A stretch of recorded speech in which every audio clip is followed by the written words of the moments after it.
1955, Étienne Gilson prononce à la National Gallery de Washington une série de conférences qui vont d'abord donner lieu à une publication en anglais en 1957 sous le titre Painting and Reality, puis en 1958 à la librairie Riverain, à l'ouvrage dont j'aimerais parler aujourd'hui et qui est actuellement réédité, Peinture et réalité. Ça s'inscrit dans la suite de réflexions de Gilson qui sont déjà anciennes, qu'il a commencé à forger dès 1915 dans un article de la Revue de métaphysique et de morale, et qu'il a nourri par la lecture des écrits d'artistes, en particulier pour ce qui concerne Peinture et réalité, le journal de Delacroix. Par ailleurs, cette réflexion sur les arts se poursuivra avec, en 63, l'introduction aux arts du beau, et en 64, matières et formes poétiques particulières des arts majeurs.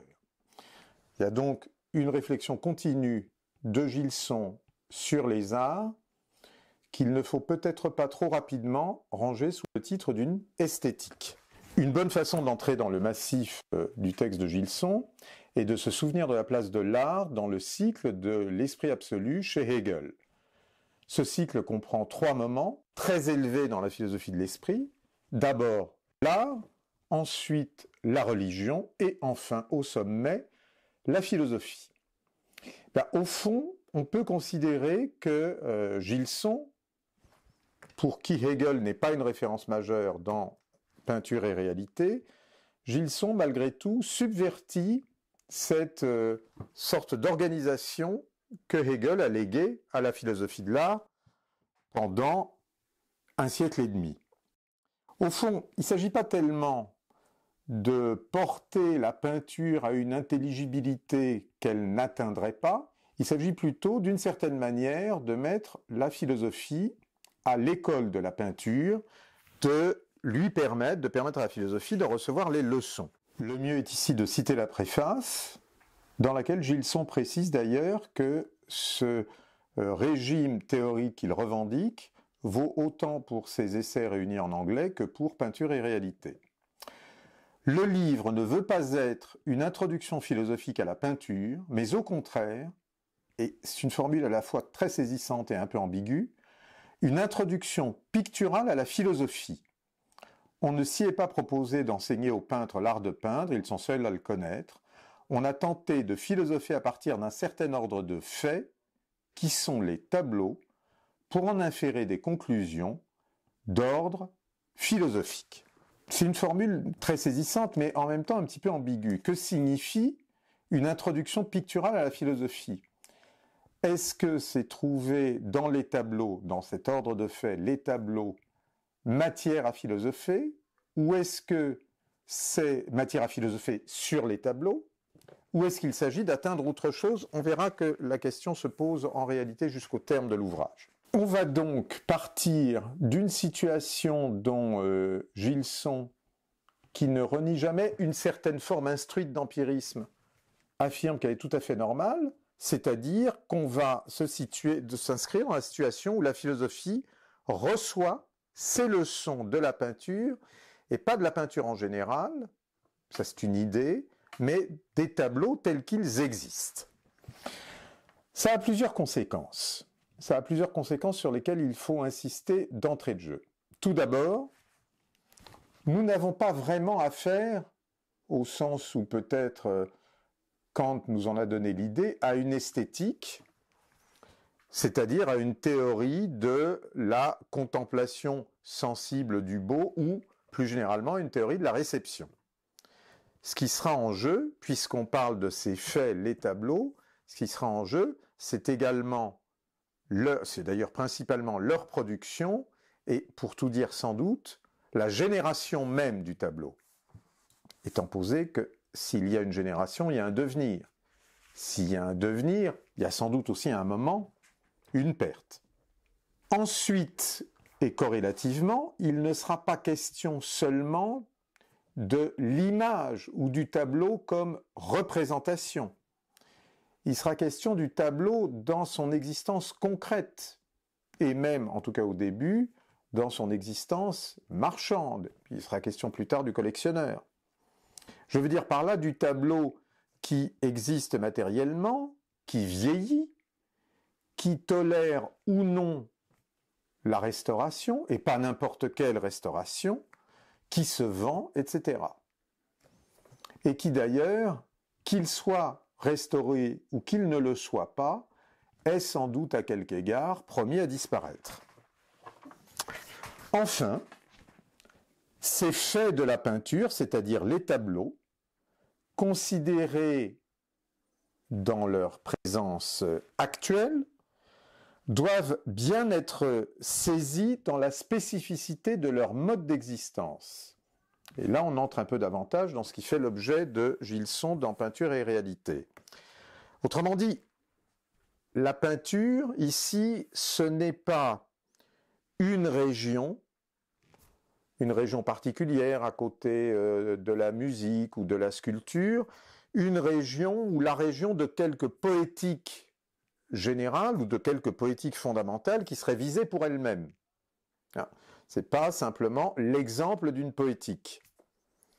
En réalité, ce que Gilson veut atteindre, c'est ce qui fait la réalité même du tableau et de la peinture, et bien plus, dès le moment qu'on se donne cet horizon, ce qui fait la réalité des tableaux particuliers, des tableaux dans leur individualité.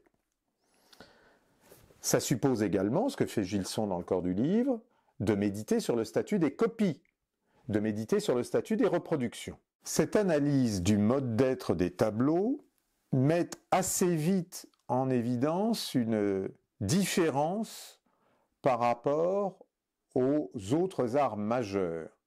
Une différence qui fait l'importance particulière de la peinture dans la réflexion de Gilson. Cette différence s'entend tout spécialement si on compare la peinture à la musique.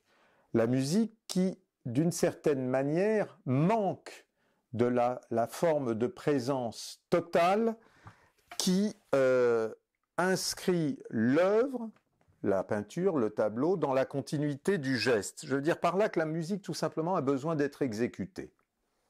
Elle a besoin d'être exécutée. D'une certaine manière, son actualisation est dissociée de sa création par le compositeur. Là où le peintre est véritablement, pour Gilson, la cause unique du tableau. Évidemment, c'est un lexique qui est lourd par son champ sémantique que le lexique de la cause, dire que le peintre est cause.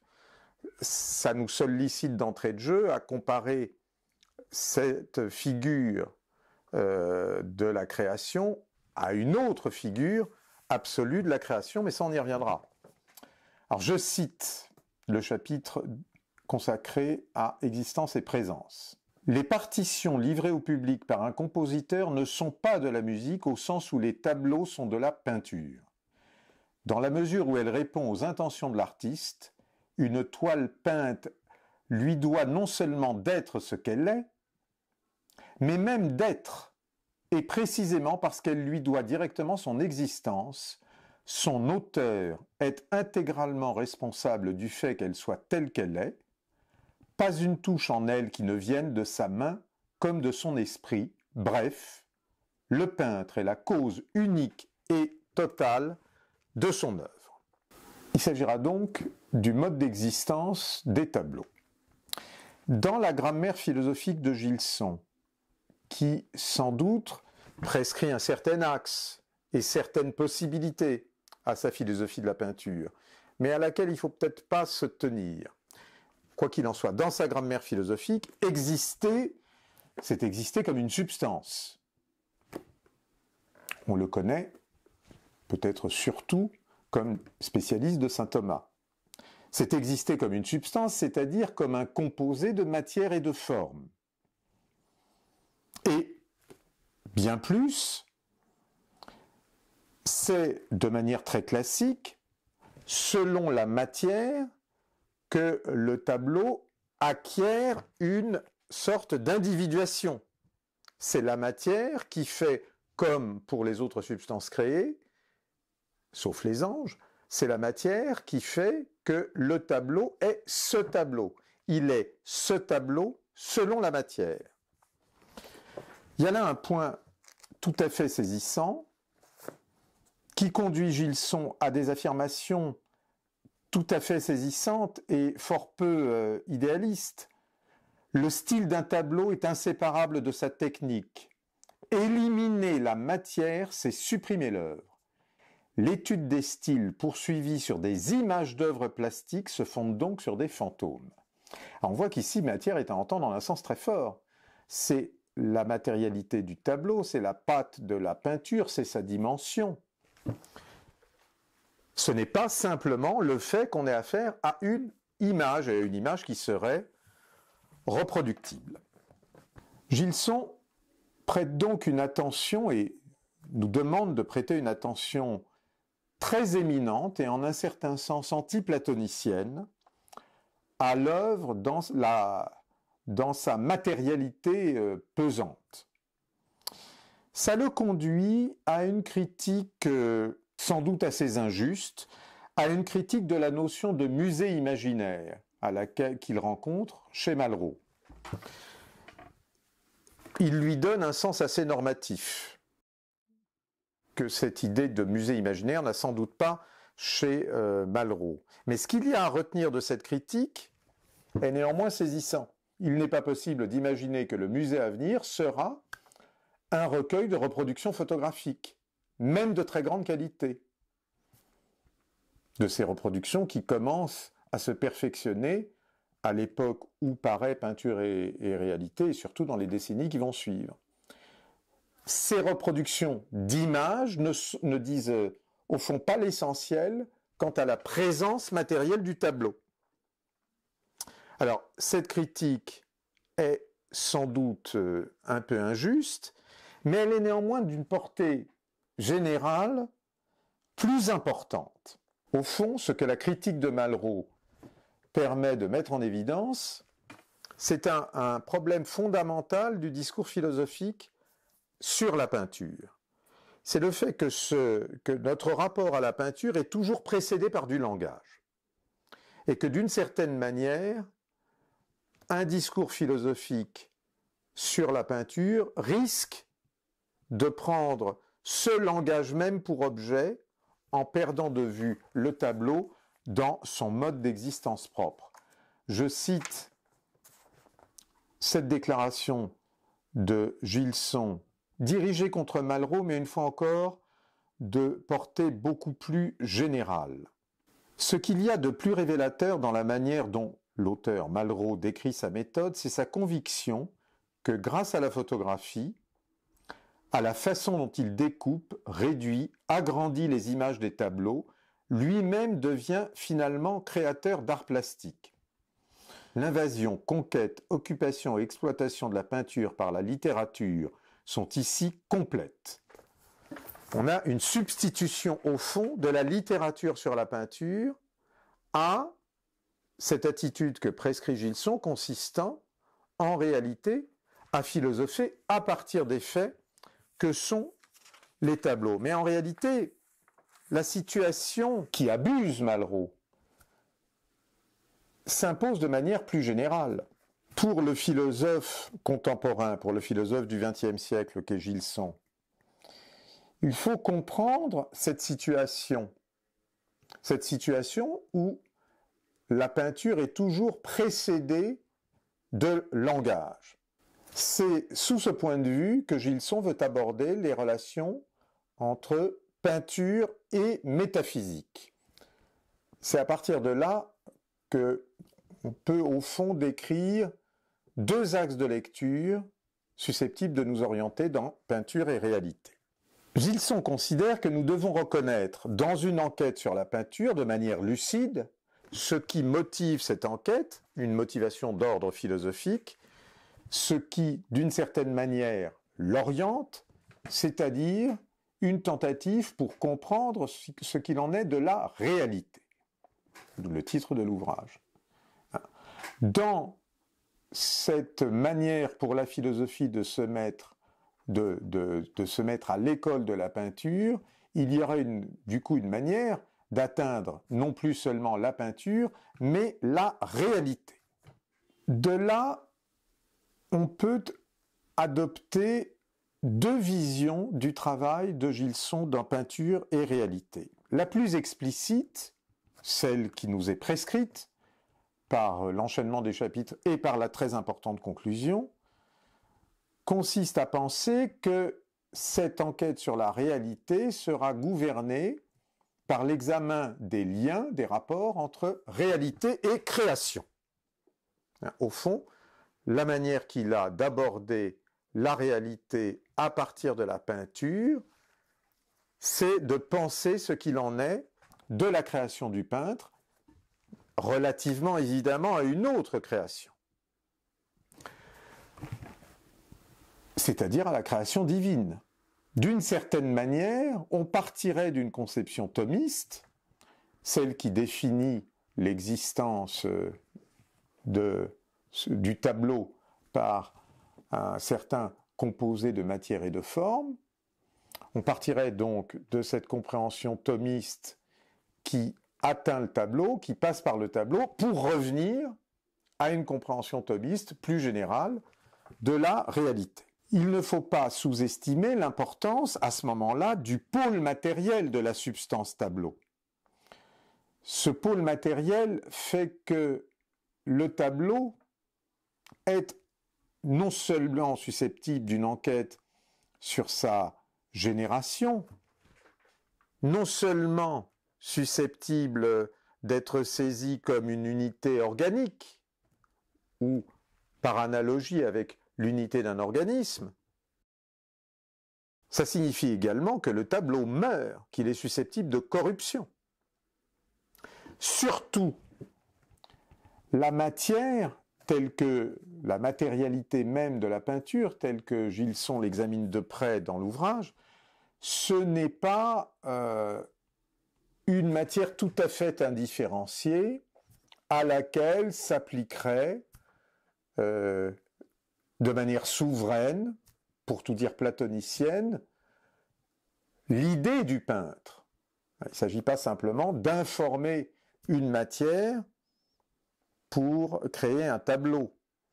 En réalité, la matière est déjà là, elle est pourvue de ses contraintes, elle est pourvue de ses normes immanentes. On ajoutera qu'elle offre à l'artiste, au peintre, et comme aux musiciens d'ailleurs pour le coup, elle offre des possibilités qui sont historiquement déterminées. De telle sorte que la création du peintre diffère essentiellement du modèle divin auquel on est porté à la comparer. Oui, il est bien cause du tableau, pour reprendre le terme qu'emploie Gilson, mais il n'est pas cause du tableau comme Dieu est cause de la création. Il a affaire à une matière qu'il porte d'une certaine manière à son intelligibilité. C'est une intelligibilité picturale, c'est pas l'intelligibilité du discours philosophique. Il la porte à une certaine intelligibilité, mais elle a sa réalité et ses normes.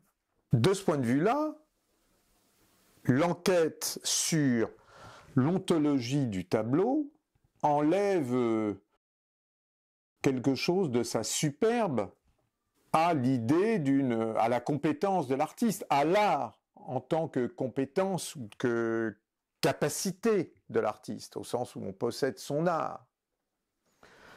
Ça enlève un peu de la superbe attachée à cette idée. Tout simplement parce que, en réalité, il faut comprendre que c'est dans la création du tableau, c'est-à-dire dans la confrontation à la matière, que l'art lui-même se forme. Il se forge dans l'œuvre. Il ne la précède pas pour s'appliquer comme une idée platonicienne à la matière. Cette position est d'ailleurs expressément référée par Gilson à Thomas d'Aquin. Ce n'est pas l'art qui produit l'œuvre, mais une capacité à produire qui elle-même est l'œuvre de l'art. L'art est seul capable de se constituer sa propre technique, même où son œuvre est créatrice, l'art de l'artiste est seul capable de diriger l'effort qu'il lui faut faire pour se donner à lui-même ses propres moyens d'exécution. Selon ce premier axe, on peut confesser une sorte de perplexité. D'une certaine manière, on a, à travers des analyses admirables, atteint à la fin ce qui était présupposé, c'est-à-dire, dans une version d'ailleurs bien plus simplifiée que celle que Gilson expose de manière savante ailleurs, on a atteint une ontologie thomiste. Je le disais, on est parti d'une conception thomiste de ce qui est réel, on est passé par la peinture et on aboutit à un approfondissement de cette vision de la réalité. Il n'est pas certain qu'il faille s'en tenir là. Gilson se fait de cette réalité matérielle de la peinture, ou plutôt du versant matériel de la réalité du tableau, une vision plus concrète et moins thomiste d'une certaine manière. Parce que qu'est-ce que c'est au fond que cette matière à même laquelle l'art se forge, que cette matière qui fait l'individualité du tableau et que cette matière qui également l'engage dans le processus de sa disparition. C'est le sensible même dans son apparaître pour ce qui concerne la vue, c'est-à-dire la couleur. C'est-à-dire qu'en réalité, ce matériau sur lequel Gilson médite tout au long, ce n'est pas la matière d'une forme en général. C'est la qualité sensible qui intéresse la peinture. Au premier chef, la couleur, en tant qu'elle accède à une conscience d'elle-même dans le travail du peintre, en tant que nous la comprenons mieux, que nous l'appréhendons davantage dans l'expérience du spectateur. Les peintres modernes ont été les explorateurs de cet univers de qualité visible. Ils ont perçu et ils nous ont appris à percevoir un nombre pratiquement infini de relations quantitatives intelligibles en elles-mêmes, mais que, sans même savoir en quoi elles consistent, il est possible de voir. Ce genre d'exploration n'a été poussé si loin que parce qu'il a été création. Après avoir exploré les formes naturelles dont la perception est source de plaisir, ou plutôt en même temps qu'ils continuaient cette exploration, les peintres modernes nous ont invités à les suivre dans leur effort pour créer des structures quantitatives uniquement conçues et exécutées en vue de plaire aux yeux. Ce que Gilson atteint dans Peinture et réalité, c'est donc le sensible même comme le lieu où s'éprouve la réalité de la peinture. Et si la philosophie reçoit des leçons de la peinture, c'est parce que la peinture l'attache au sensible dans sa normativité propre, indépendamment des reprises théoriques. D'une certaine façon, la peinture fournit aux philosophes une expérience nouvelle, plus ample et plus déliée de la réalité du sensible.